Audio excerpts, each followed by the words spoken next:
The following places, when it comes to living in harmony with nature, are leading by example. If everywhere followed them, the world would probably be a lot more happy and cleaner than it currently is. The first place is the landlocked country of Rwanda in Africa. It has been described as the Switzerland of Africa, and its capital city Kigali is often considered to be the cleanest city in the continent. Many countries are now taking action to reduce the use of single-use plastic, but Rwanda banned plastic bags way back in 2008. They didn't just put a tax on them, like the UK has in recent years, but banned them completely. This saved money on cleaning streets and sewage systems, plus it has helped with its aim of becoming a popular ecotourism destination. In 2020 they went further and banned plastic straws, coffee stirrers, soda and water bottles, plastic cutlery, balloons and almost all food packaging with a few exceptions. People are checked at the airport and there are stiff fines and even jail for those that smuggle plastic products into Rwanda. Helped by being a flat country, the Netherlands can claim to be the place that cycles more than any other. As well as the environmental benefits, it is also great for the health of the population. The 17 million population in the Netherlands own an estimated 22.5 million bicycles. However, Copenhagen in Denmark is considered to currently be the most bike-friendly city on earth. 62% of inhabitants' trips to work or school are by bike. Amsterdam in the Netherlands is close though, as the second most cycling city. America, land of the gas-guzzling SUV, big fridges and TV screens the size of pool tables, has one of the highest electricity consumptions per person on the planet. The average power per capita watts per person is 1,387. To put this in context, the average for the UK is 513, India 107, Mexico 240, Senegal 27, South Sudan 5, and Switzerland 750. However, there is communities in the USA that use less power per person than most nations on earth, and that is the Amish people. These are Christians of the Anabaptist tradition, and they live in places like Lancaster County in Pennsylvania. They reject modern consumerism and rarely use electricity and do not drive motor vehicles. They travel by horse and buggy, plough fields using horses, not tractors. Clothes are homemade, and their food is fresh and grown by themselves. Located in the Himalayan mountains, this ancient kingdom is renowned for its commitment to tradition and living in harmony with nature. For many countries, the level of the GDP, gross domestic product, is what's important, but the Bhutanese devised G&H, which is gross national happiness. This takes into account the importance of quality of life and the environment.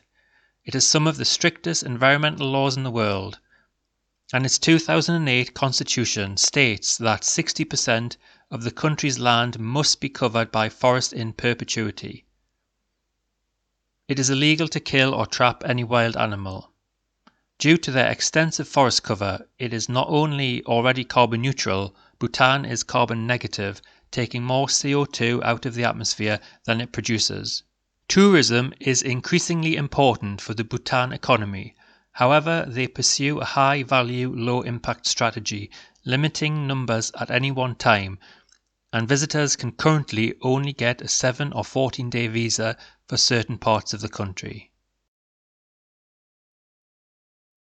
In the last 4 years, Costa Rica, a nation in Central America, has produced 95% of its electricity from renewable energy sources such as hydro, geothermal, solar and wind. It aims to be a fully carbon neutral country this year in 2021. This small country is only 0.03% of the Earth's surface, but contains nearly 6% of the world's biodiversity. In 1987, after a period of one of the highest deforestation rates in the world, 21% of the country was covered by forestry. In 2005, that had increased to over 50%. 23% of the country's land area is national parks. Germany currently has the highest recycling rate in the world. 65% of its waste is recycled or made into compost. The rest is incinerated with nothing going to landfill. To put this in context, here is rates for a few other countries. Japan, 19% recycled, 77% incinerated, 1% goes to landfill. USA, 35% recycled, 12% incinerated, 54% goes to landfill. Canada, 24% recycled, 4% incinerated, and 72% goes to landfill. Israel, 19% is recycled, 81% goes to landfill. Turkey, 1% is recycled, 99% of its waste goes to landfill. National governments around the world can take inspiration and follow these leading examples of how places can live more in harmony with the environment.